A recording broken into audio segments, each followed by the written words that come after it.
students. We are in the eighth day of virtual class of grade 6 of subject English. We are in unit 2 in the story The Wise Elephant, and I am going to provide you a summary related to this story. So here are some parts. I haven't written a complete summary, just some part I have written. So remaining part I will say. Okay? See there, once upon a time there lived a judge who was known for his extraordinary decision. Once upon a time there lived one judge. There was one judge, and he was well known. He was very famous for his extra decision making.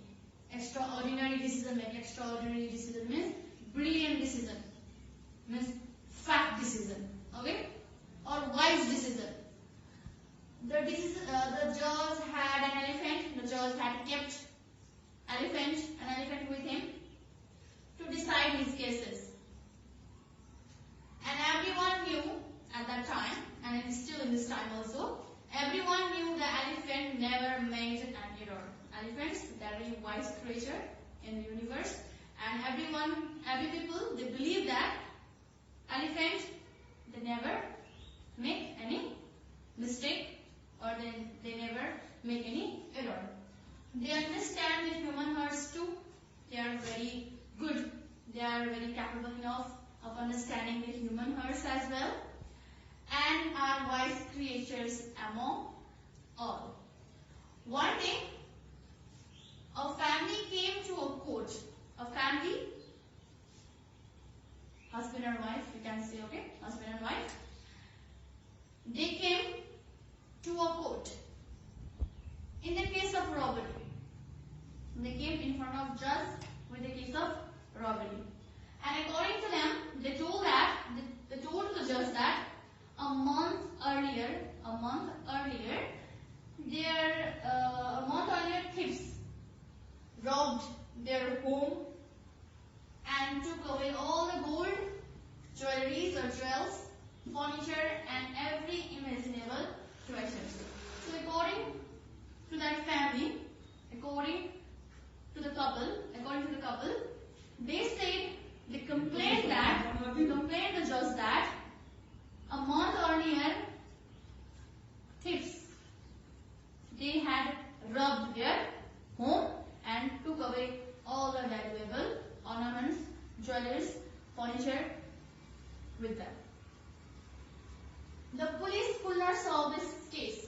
After the robbery of the first family, after the robbery of the home of those couple, they complained, family or the couple, they had complained to the police, but police, they themselves were unable to solve this case.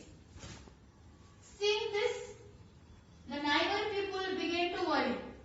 Okay, police were also being unable to solve this case. So by seeing this, the neighbor people, the people around the home of couple, they began to worry.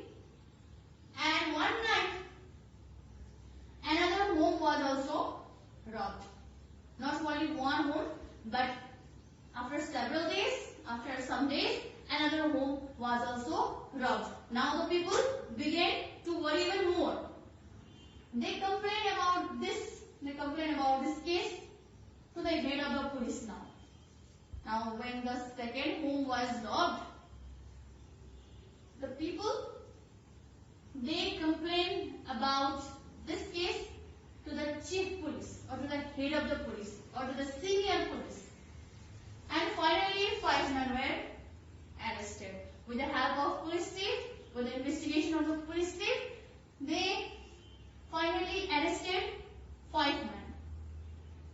Those 5 men were presented in the courtroom, and those 5 men who were arrested by the police team, they were presented in the courtroom in front of the judge.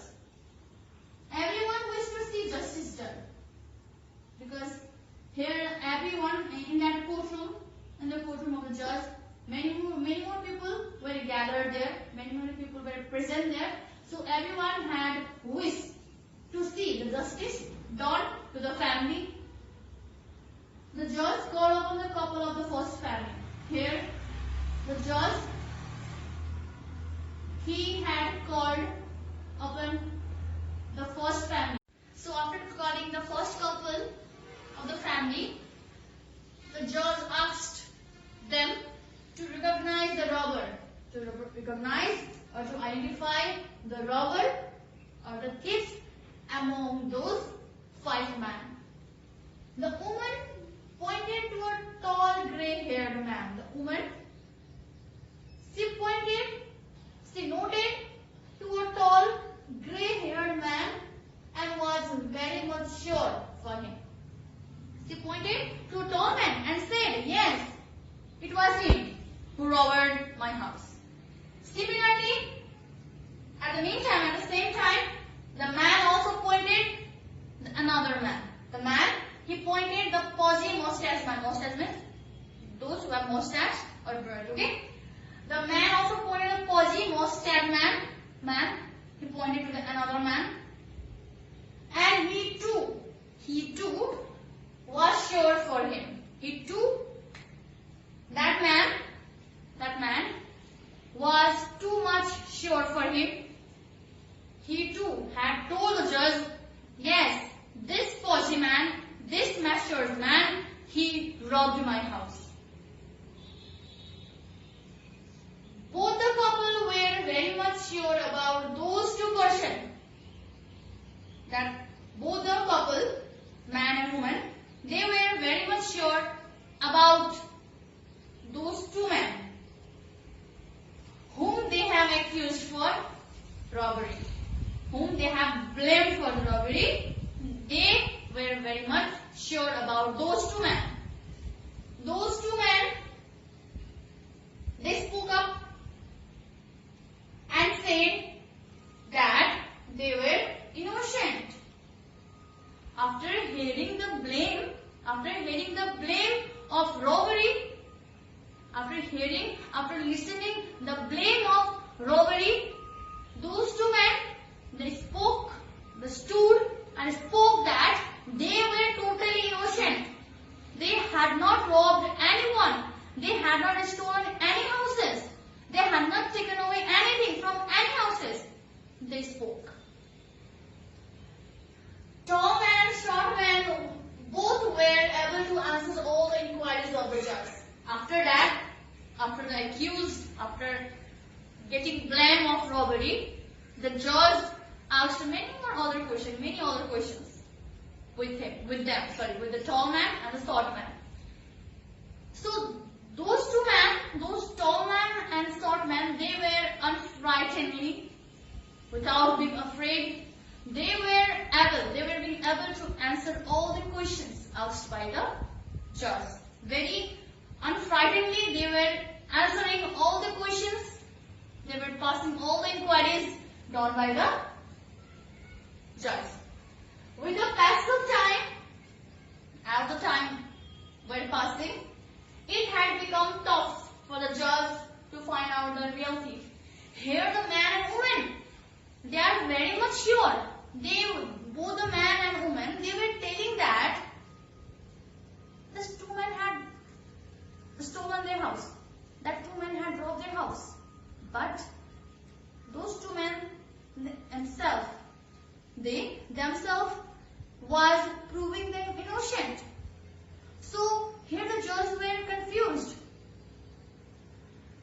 Man and woman, they were saying, yes, there are those who robbed our house. And those 2 men, they were proving themselves innocent. They were telling themselves that they hadn't done anything. So this time, it became tough for the judge to identify or to recognize the real thief. To help this case now, as the case was going very much tough, as the case was going very much difficult for the judge, he called his elephant in. He called his elephant inside the courtroom. All of the 4 men break the sign of relief. After sting the elephant inside the courtroom. Out of 5 men, 4 men, they fell. They braved. After sting the elephant inside the courtroom, out of 5 men, 4 men, they fell. They braved the sign of relief. They were relieved. By stinging the elephant, as the elephant was moving forward to examine the real thief, as the elephant was moving forward, as the elephant was going forward towards the man, towards those 5 men, the 5th man, he began to shiver, he began to shake, because he knows that 5th man, he himself knows that he had done robbery. That's why he began to shiver. The 5th man began to shiver as the elephant was approaching, as the elephant was examining, as the elephant had started to examine the real thief. The 5th man, he began to shiver, and he himself admitted that, and he himself accepted that he had done the robbery, and accepted his guilt of robbery himself. He accepted, he admitted the guilt of robbery. At very end, so at last, the judge had to told that the innocent had nothing to fear. And at very last, or another day, one boy who was presented in the courtroom, he was very much curious to ask one question to the judge. That's why another day of solving that case, another day of solving of case, he came to the courtroom. He came to the room of judge. He was so much curious. He go near to the judge and asked, how it is possible to solve the case by elephant? How it is possible? By an elephant, by just simply, by a simple creature, how it is possible to solve this case? And the judge looked at that boy and smiled and said, if you have done nothing, you have nothing to fear. If you haven't done anything wrong, then you have nothing to fear. Such people who are guilty, such people who have done mistake, they will be afraid. If you are right, if you haven't committed a mistake, then nothing to fear, don't fear. Those who have committed mistake, they will fear. Okay? So this was all about the summary of the story about this lesson. So at last here, George, he simply wants to tell that the message of this summary is that if the people they hadn't done anything wrong, then don't fear. Okay?